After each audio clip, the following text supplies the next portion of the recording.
Oke, kita mulai aja sambil nunggu temennya ya. Mungkin yang bersama saya ini minggu terakhir ya. Jadi nanti ada 2 minggu yang akan datang Anda gunakan untuk presentasi ya. Jadi yang sudah siap bisa presentasi. Mungkin kalau tidak ingin presentasi ya cukup dibuat link videonya ya.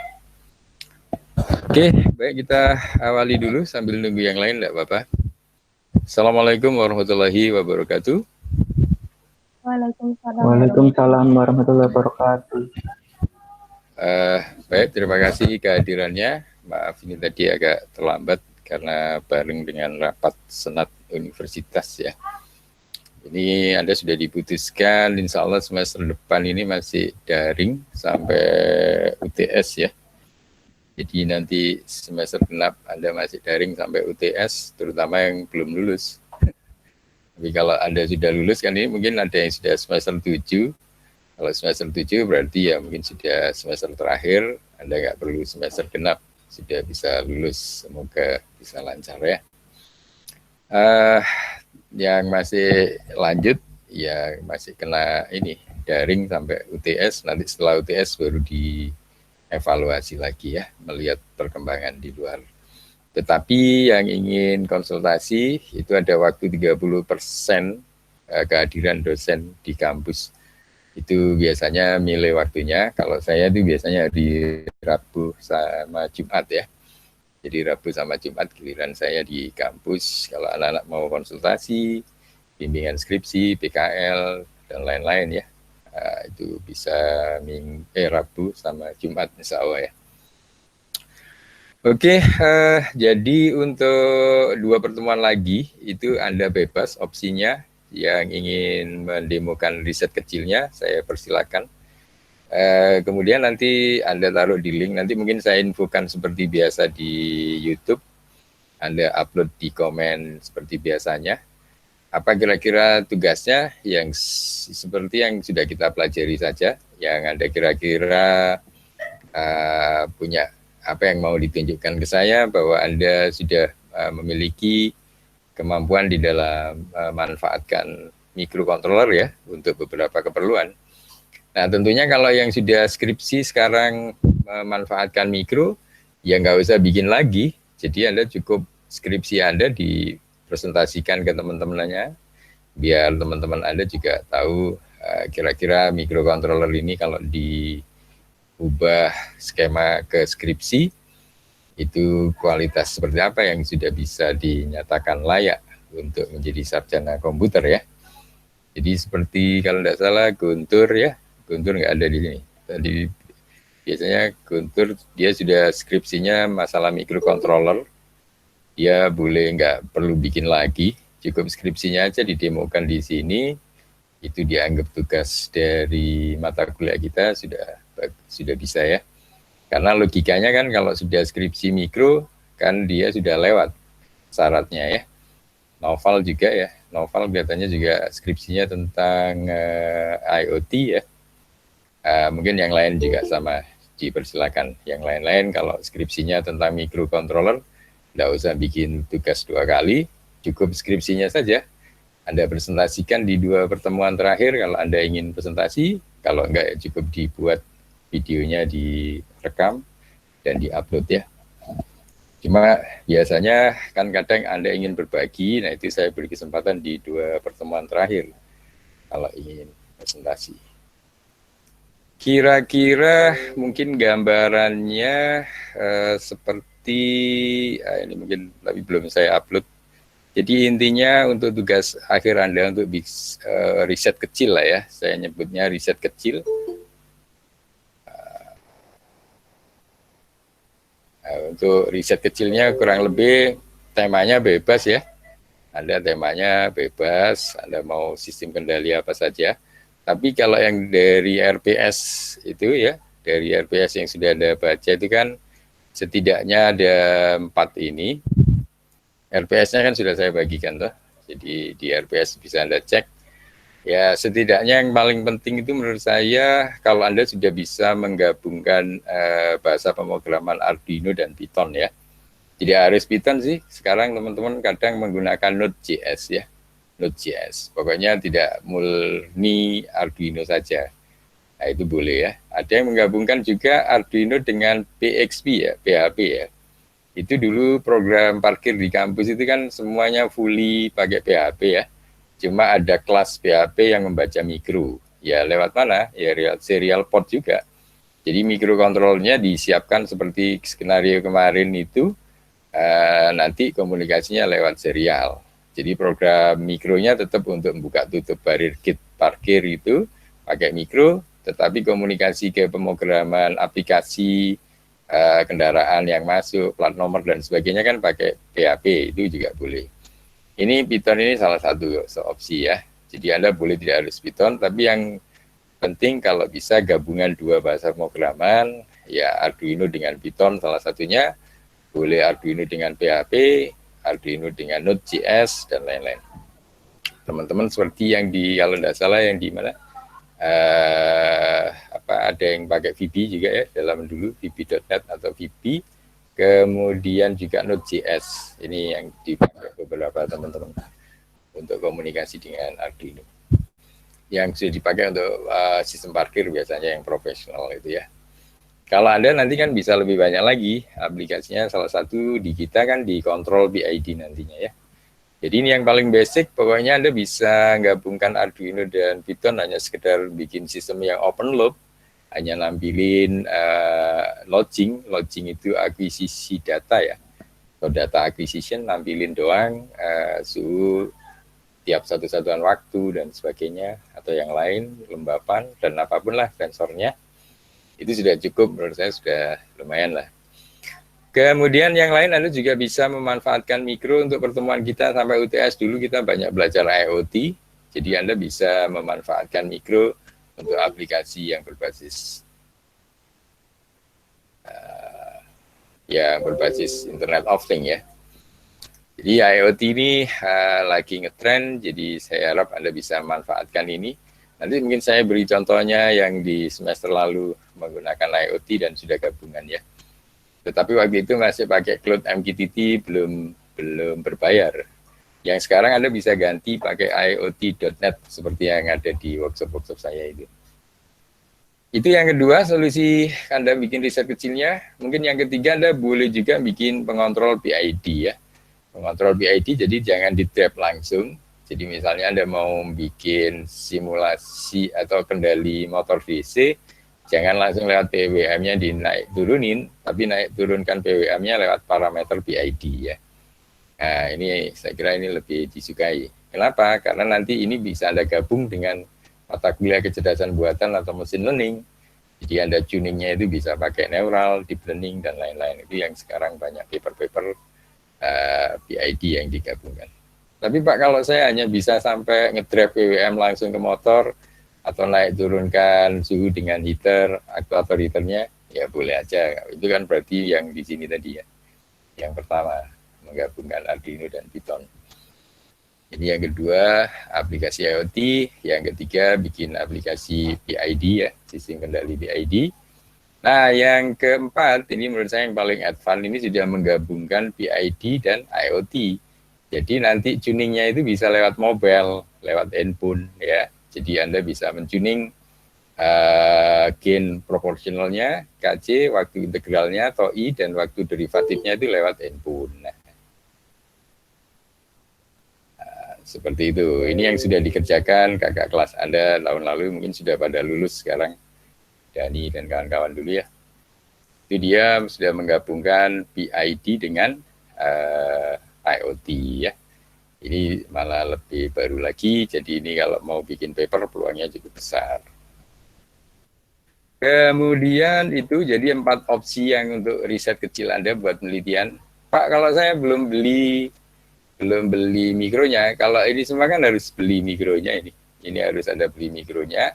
Kalau beli gimana Pak? Ya diusahakan beli ya. Jadi solusinya tidak lain harus beli supaya ada pengalaman memprogram langsung, tidak sekedar simulasi ya.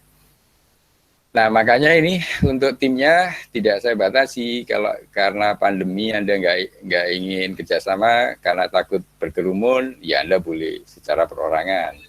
Anda bikin perorangan, dan ini kan berlaku juga untuk yang teman-teman Anda yang skripsinya microcontroller tadi kan. Anda bisa tidak perlu dengan tim, Anda cukup mempresentasikan skripsi Anda itu sudah cukup direkam di YouTube dan sebagainya. Kemudian untuk yang tim, nah ini saya izinkan boleh sampai 7 orang.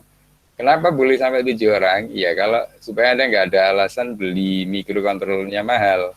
Nah, kalau Anda beli microcontroller dibagi 7 orang kan jadi murah ya.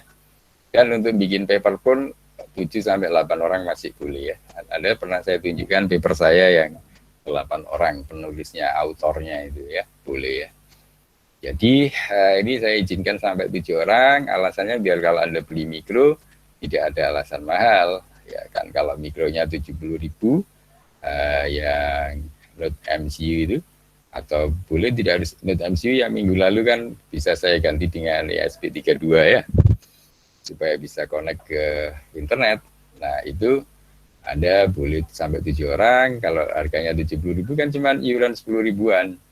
Nah, nanti mungkin beli sensornya paling 10.000, beli apalagi ini whiteboardnya ya, breadboard untuk nancep-nancepnya mungkin ya 10.000 juga. Seperti itu mungkin nggak terlalu mahal ya, bisa 100 sampai 150.000, ada bagi orang 7 tentunya sangat murah.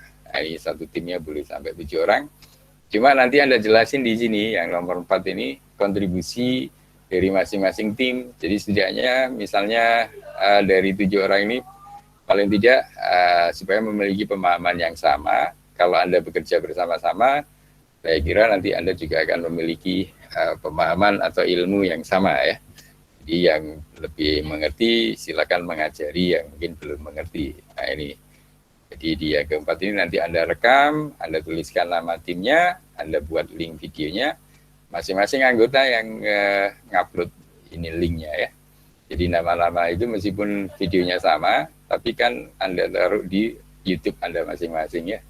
Anda taruh di channel YouTube masing-masing, nah tinggal linknya Anda tuliskan di komen dari nanti yang saya infokan lebih lanjut.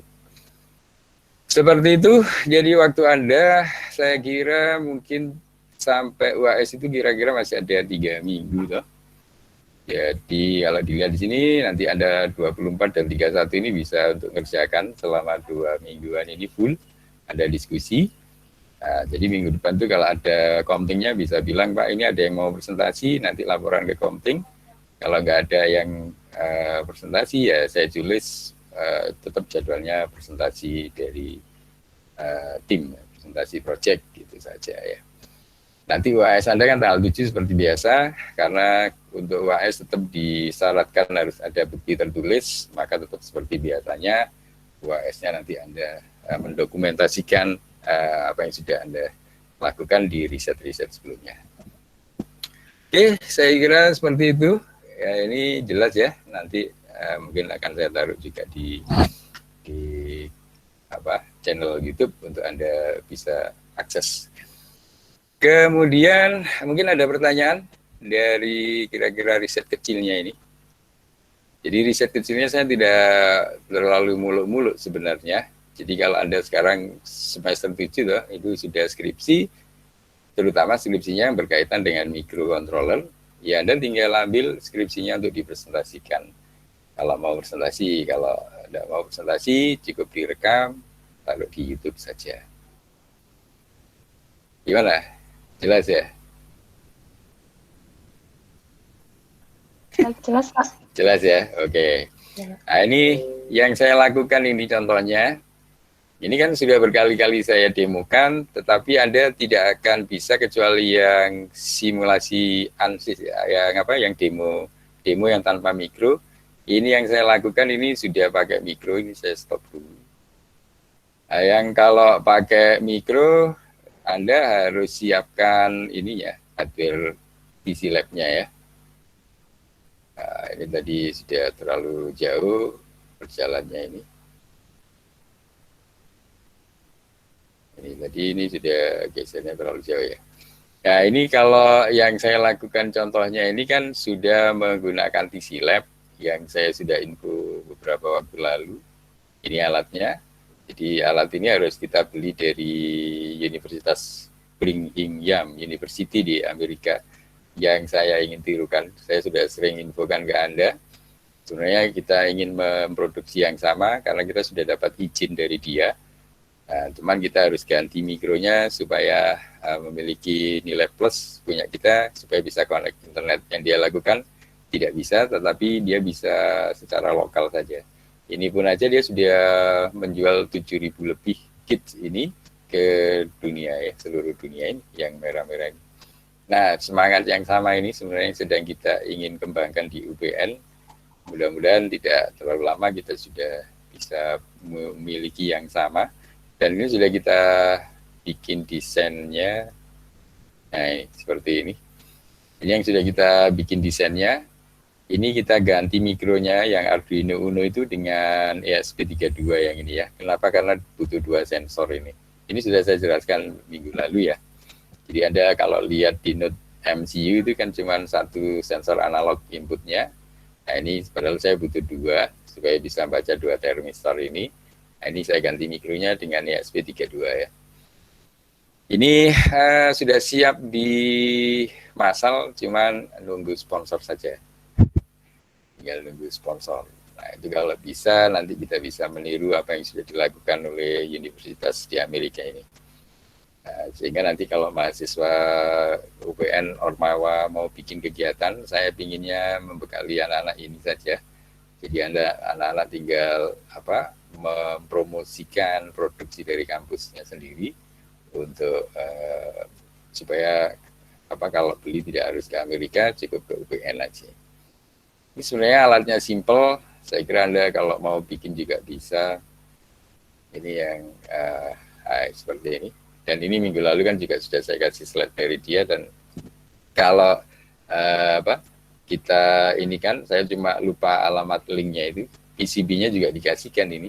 Jadi mikro yang sudah dijadikan TC Lab ini sama pembuatnya, PCB-nya juga sudah dikasihkan. Jadi kalau kita mau memproduksi juga bisa. Nah, itu harapan saya. Dan kalau itu sudah Anda beli atau mungkin ngerakit sendiri, maka Anda sudah bisa bikin yang seperti ini tadi. Nah, yang saya demokan tadi. Ini masih running ya, ini padahal sudah saya stop. Ya, ini yang sudah jalan, yang ini sudah pakai alat yang tadi ya. Nah, Anda bisa memodifikasi widget GUI ini. Di GUI ini kan Anda bisa modif, khususnya yang baca portnya.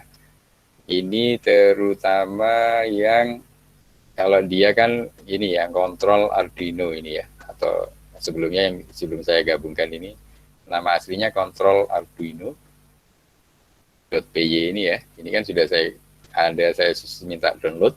Ini bisa Anda download. Nah, kan di sini ada ini. Jadi harus ada TC Lab-nya ya, import TC Lab. Ini maksudnya alat yang tadi itu, alat yang ini. Ya, ini alat yang ini harus terkoneksi seperti yang saya lakukan sekarang. Ini karena saya sudah beli alatnya. Nah, tapi nanti harapan saya, Anda ini bisa ganti dengan waktu kita awal-awal belajar komunikasi Arduino dengan Python itu ya. Jadi ini diganti dengan Pi serial nanti kalau Anda ganti mikro sendiri ya. Nah, saya kira seperti itu, dan ini sudah pernah berhasil. Tahun semester kemarin anak-anak sudah melakukan hal itu. Ini saya coba perlihatkan. Ini yang nah ini yang dilakukan kakak kelas Anda yang lalu. Jadi dia membuat sistem kendali suhu loop tertutup dengan PID ya. Sebenarnya ini ada tambahannya lagi berbasis Internet of Things ya, dengan terkoneksi ke IoT gitu. Ini timnya, jadi ada bisa sampai 7 orang boleh ya. 1, 2, 3, 4, 5, 6, 7 ya. Benar ya, 7 ya. Kemudian, nah ini mereka bikin ini, jadi Anda boleh dalam bentuk cerita, tapi Anda nanti dokumentasinya ini, saya lebih suka kalau nanti Anda tetap lengkapi dokumentasi seperti ini, selain link YouTube-nya Anda buat dokumentasinya ya. Nah ini cara kerjanya, dia baca sensor suhu. Nah ini, cuman dia pakai Cloud MQTT, ini yang sudah saya infokan, ini sudah berbayar, Anda nggak bisa dapat gratisan. Nanti yang ini Anda ganti ya, ininya diganti IoT.net itu. Jadi yang sudah saya infokan biasanya itu ya. Waktu saya ajari IoT kan sudah, jadi nggak pakai Cloud IoT, Cloud MQTT, tapi IoT.net. Di sini dia pakai yang model KPKIKD. Nah, jadi waktu kita belajar PID kan ada dua cara tuning parameter PID ya. Ada yang pakai teorinya di tadi, PID yang sebelumnya saya sering info itu pakai KC, TOI, dan TOD ya. Kalau yang ini pakai yang native PID. Jadi PID yang lahir pertama kali itu pakai KPKIKD. Nah, tetapi sekarang sudah dikembangkan jadi KC, TOI, TOD. Gain proporsional, waktu integral, dan waktu derivatif. Nah, kalau yang dulu gain proporsional, gain integral, dan gain derivatif. Tidak masalah. Anda nanti bisa pakai dua-duanya masih diakui di dunia kontrol ya. Ini dari data ini hasil set point KPKIKD lewat IoT, tentunya lewat handphone ya. Ini dikirimkan ke cloud MQTT, ya, baru kemudian apa?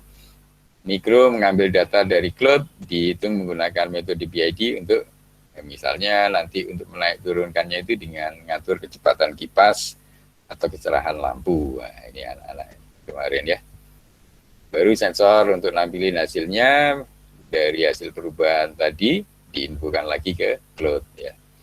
Sudah model kerjanya seperti itu lah. Ini yang mereka sudah lakukan. Tapi dia ditaruh di luar. Jadi Anda boleh menggunakan Arduino Uno atau Node MCU juga boleh. Nah, cuman kalau Arduino Uno kan Anda harus siapkan tambahan modul ESP8266-nya ya tersendiri ini. Jadi Anda boleh seperti ini. Ini tutorial di internet juga sudah cukup banyak. Jadi pakai Arduino Uno supaya connect ke internet, tambahin lagi Anda beli ESP8266 ya, seperti ini. Nah, kemudian di sini untuk suhu-suhunya Anda bisa pakai TIP berapa ini? 120. Nah, dan sebagainya. Terus untuk kipas dan untuk lampu ya. Ini apa lagi? Satu lagi ini ada apa ini? TMP. Mungkin yang ini yang sensor ini ya. Nanti Anda cek ada data sheet-nya, jadi fungsi dari masing-masing itu. Ini jadi contohnya, kemudian powernya. Nah, di sini ada cara kerjanya ya. Ini dia, ini tapi nggak cocok gambarnya. Jadi sebenarnya tadinya dia ingin pakai Node MCU. Jadi kalau pakai Node MCU ini sudah nggak perlu ESP8266 ya. Jadi ini sudah jadi satu. Nah, ini nggak apa-apa, ini dokumentasinya nggak terlalu ini. Oh, ini dia ada penjelasannya nih. Untuk penelitian ini diganti dengan modul ini ya, Wi-Fi ESP8266. Nah, dan seterusnya ini ada cara kerjanya, heaternya, terus kemudian untuk transistornya TIP31 untuk mengatur besar kecil tegangan listriknya ya. Lampu dia gantikan sebagai heater tadi. Jadi sebenarnya ada transistor lain sebagai heater, tapi dia gunakan lampu di sini. Kemudian LM35-nya yang untuk sensor suhunya ya. LM35 yang digunakan untuk sensor suhu ya, yang ini sensor suhu ini LM35. Oke, jadi prinsipnya simpel sebenarnya. Nah, cuman dia harus belajar ini yang dulu di sebelum UTS kan sudah saya kasih contoh coding di mikro untuk ngirim data ke cloud MQTT-nya ya, atau kita ke cloud IoT.net. Jadi yang dulu kan kita juga sudah harus tahu MQTT servernya. Nah ini kalau pakai cloud MQTT, tapi kita kan pakai IoT.net saja yang ini ya. Nanti portnya biasanya nanti dikasih juga user dan passwordnya. Jadi kalau Anda belum punya akunnya, Anda daftar dulu, login ke IoT.net ya. Dan seterusnya ini sudah pernah saya jelaskan waktu belajar IoT. Nah, cuman di sini dia setting-setting KPKI KD-nya ini yang lempar handphone.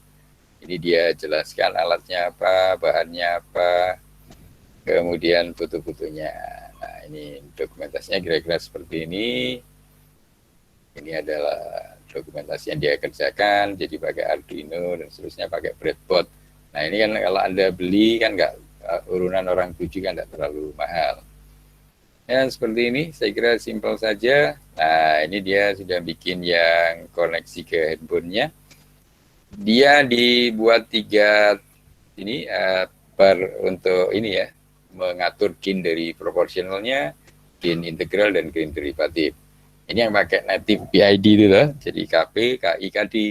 Nanti yang baru Anda boleh pakai KC, TOI, TOD. Nah, ini maksudnya lewat sini. Nah, kemudian ini set point-nya, kemudian set point-nya, dan ini yang terukur. Nah, kelemahannya ini, kelemahan kita kalau pakai IoT MQTT panel tadi yang di Play Store kalau pakai Android, kelemahannya ini kalau Anda mau nampilin di sini, sekaligus dua-duanya nggak bisa ya. Jadi harus satu-satu, set point-nya sendiri, jadi set point-nya misalnya ini 52 toh, kemudian yang terukur ini, dia harus turun, tadinya kan 60, dia diturunin sampai 52. Nah, ini kan nggak bagus. Sebenarnya harusnya seperti yang tadi di contoh ini. Di contoh kita yang ini antara set point dan ininya satu gambar. Ini cuman bergeser karena sudah kelewat tadi ya. Jadi ini antara yang yang diinginkan dengan yang terukur itu satu gambar saja. Nah, kelemahannya kalau Anda pakai IoT MQTT panel, nah ini tidak bisa. Ini tapi nggak masalah sih. Jadi set point-nya dibuat satu sendiri tampilan, yang terukur sendiri. Ini saja sudah lumayan ya. Nah, kecuali Anda nggak pakai IoT MQTT panel, Anda bikin coding sendiri, bikin aplikasi sendiri di mobilenya. Ini yang sekarang dilakukan Noval ya. Novel mahasiswa skripsi yang sekarang dia ngerjain bikin koneksi ke IoT, tetapi bikin aplikasi sendiri pakai apa? React Native ya. Dia bikin sendiri coding untuk ini menggantikan IoT MQTT panel. Wah, tapi itu sudah advance, saya kira Anda harus belajar sendiri untuk bikin aplikasinya. Itu saya tidak punya keahlian itu, Anda bisa belajar ke orang lain ya. Itu untuk menampilkan ini antara suhu terukur dan suhu yang diinginkan ini. Set point-nya itu maunya kalau bisa satu tampilan ya. Nah, tetapi kalau Anda pakai IoT MQTT panel, ya terpaksa begini. Nah, kecuali ada mahasiswa yang ingin mengoprek IoT MQTT panel, itu ada source code-nya di internet, bisa Anda download. Nah, kelemahannya ini Anda bisa selesaikan, Anda gabungkan, itu Anda sudah bisa menggantikan IoT MQTT panel, itu lagi ditunggu-tunggu orang-orang. Jadi menampilkan satu display untuk satu atau dua variabel yang mau ditampilkan. Itu ada IoT MQTT panel itu, source code-nya ada di internet karena dia open source. Tinggal Anda pinter-pinter nyari, nanti Anda oprek, kalau mau jadi skripsi sudah bisa ya. Nah, ini set point-nya tadi ya. Ini jadi enggak ini terus ke bawah nanti kelihatan antara lampu dan seterusnya. Nah, ini yang sudah dikerjakan oleh mahasiswa yang lalu. Ini dia ada penjelasannya bagaimana mentuning KPKI KD-nya secara manual ya. Nah, nanti kalau untuk skripsi, nanti Anda tuning KPKI KD-nya kan bisa pakai sistem cerdas, bisa pakai neural, fuzzy type 2, deep learning, dan lain-lain ya. Bias gitu. Ini seperti itu. Kalau untuk tugas kita cukup pakai tuning manual aja, saya sudah puas seperti ini. Oke, ini gambaran tugas yang Anda kerjakan. Jadi kita sudah menyelesaikan sesuai RPS yang kita pelajari. Saya sudah mengantarkan Anda sampai sini, cuman sayangnya karena kita nggak ada pertemuan offline, jadi saya nggak bisa memonitor kemampuan Anda masing-masing. Jadi coba Anda eksplor sendiri. Anda terpaksa harus banyak belajar sendiri. Kalau penjelasan saya masih kurang, Anda bisa belajar di internet cukup banyak penjelasan yang sudah siap Anda implementasikan langsung ya, contoh-contohnya dan sebagainya. Saya kira seperti itu. Mungkin ada pertanyaan, ini gambaran yang lalu. Mungkin ada yang mau ditanyakan seputar tugas akhirnya atau riset kecil saya nyebutnya ya. Kalau tidak ada pertemuan hari ini mungkin sudah cukup, karena selanjutnya sebenarnya milik Anda. Jadi Anda bebas belajar mikro untuk apa saja. Nanti Anda tetap boleh diskusi lewat grup. Grup itu kalau bisa nggak usah ditutup dulu, meskipun nanti Anda sudah menyelesaikan mata kuliah ini. Suatu saat Anda perlu ada pengembangan lebih lanjut, atau kalau alat yang saya pesan tadi sudah jadi, Anda kan bisa ikut membantu memperkenalkan UPN keluar ya. Seperti Brigham University tadi ya. Ini jadi kampus ini luar biasa. Ini kampus di Provo Universitas di Provo Amerika ya. Dia memproduksi alat ini sampai mendunia ya. Ini dunia-dunia yang sudah membeli, negara-negara yang sudah beli alatnya. Tapi dia bagusnya tidak hanya memberi alat, tapi dia juga mengedukasi masyarakat ini. Dia belajar PID di sini ya, mulai level 1, level 2, order 2 dan seterusnya. Dia dijelaskan sistem dinamika dari alat yang dia buat sampai PID-nya ini. Saya kira Anda bisa belajar dari orang ini ya, jadi web ini. Di sini dia dijelaskan bagaimana itu PID, kemudian lengkap sama tutorialnya ini, Prof. Grenegen ini ya, yang sudah berkomunikasi dengan saya, dan beliau yang sudah mengizinkan kalau mau UPN membuat sendiri alat ini ya. Termasuk ini kan, ini termasuk edukasinya dia, terus source code-nya seperti ini dikasihkan semua. Nah, seharusnya seperti ini memang ya. Nah, terus orang lain akan dapat apa? Ya tentunya orang lain dapat alatnya dia tadi. Orang lain bisa beli, dia punya produknya, kemudian dia memberi edukasi seperti ini. Ya, seperti itu akhirnya dengan cara yang seperti ini. Jadi prinsipnya dia banyak memberi ya. Jadi nanti kalaupun Anda lulus, Anda mau bikin bisnis, itu sebenarnya kita belajar banyak dari sistem ini. Jadi kita itu pada prinsipnya kalau bisa banyak memberi seperti ini ya. Dia memberi banyak hal kepada masyarakat ini dengan edukasi PID seperti ini. Padahal dia cuman berharap orang itu paham, terus kalau dia paham bisa beli alatnya ini. Ini alat dia ini ya. Seperti itu. Mungkin prinsipnya kayak dulu, kalau tidak salah itu filosofi dari kayak Yamaha itu kan, orang mau belajar, tapi dia di dunia musik sih sebenarnya. Tapi orang kan supaya nggak, kalau dia hanya jualan gitarnya, tapi dia nggak bisa main, kan akhirnya dibuatlah pendidikannya. Dan itu juga dulu berlaku di kampus, kalau tidak salah Stikom ya, filosofi berdirinya Stikom kan dulu begitu. Dia sebenarnya juga jualan komputernya, tapi kalau misalnya orang langsung komputer saja juga nggak ada pengetahuannya, kan mungkin kurang laku komputernya. Akhirnya diberi edukasi komputer. Nah, akhirnya dari dia mulai akademik, sekolah tinggi, institut, sampai sekarang jadi universitas. Itu dulu berdirinya seperti itu, karena saya dulu 10 tahun bergabung di sana. Jadi artinya itu mirip filosofi yang dikembangkan oleh Universitas Brigham ini. Jadi dia mengedukasi masyarakat biar dia paham bagaimana sih PID. Nah, nanti kalau dia sudah paham, kan dia ingin beli alat simulasinya ini, dia bisa beli ke dia. Nah, meskipun nggak beli ke dia juga nggak apa-apa. Tapi pada intinya dia sudah memberi banyak hal. Kemudian kalau ada yang dia dapatkan sesuatu dari itu, nah seperti itu seharusnya bisnis yang bagus. Saya kira demikian. Mungkin ada yang mau ditanyakan atau sekedar feedback apa. Ini wajahnya nggak ada yang pada ditampilin. Jadi saya nggak tahu Anda lagi monitor atau tidak. Wajahnya nggak ada yang nongol di sini. Ada yang mau ditanyakan?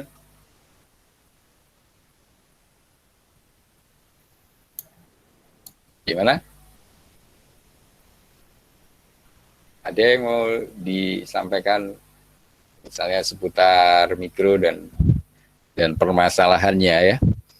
Jadi sebenarnya dengan mikro ini Anda bisa berbuat banyak hal nanti ya, kalau Anda sudah memiliki keahlian mikronya ini. Sebenarnya banyak sih permintaan sekarang ini, cuman ya ini seharusnya ada tim yang cukup solid. Cuman biasanya karena kita di informatics kan Anda mungkin agak lemah dari sisi elektroniknya. Nah, nanti bisa bekerja sama sih dengan anak-anak elektro gitu ya, dengan anak mekatronik ya, itu jadi lebih lengkap mekanik dan elektriknya. Kita mungkin lebih kuat di coding atau pemrogramannya. Oke, kalau ada pertanyaan, ada yang mau disampaikan? Tidak ada. Ya sudah, kalau tidak ada, saya kira Anda sudah jelas. Nanti di 2 pertemuan terakhir, kalau ada yang ingin mempresentasikan ya atau mendemokan apa yang sudah dibuat risetnya bersama tim, saya beri kesempatan ya. Oke, saya kira demikian. Kalau tidak ada pertanyaan, saya cukupkan sampai di sini. Selamat melakukan riset kecilnya dan nanti saya tunggu progres hasilnya ya lewat channel YouTube saya. Saya kira demikian, kurang lebihnya saya mohon maaf. Semoga Anda bisa belajar memanfaatkan microcontroller ini untuk sesuatu yang baik ke depannya. Saya kira demikian, terima kasih atas kehadirannya. Saya kira sekian. Wassalamualaikum warahmatullahi wabarakatuh. Waalaikumsalam. Waalaikumsalam warahmatullahi wabarakatuh. Waalaikumsalam warahmatullahi wabarakatuh. Ya, Terima kasih, Pak. oke, sama-sama.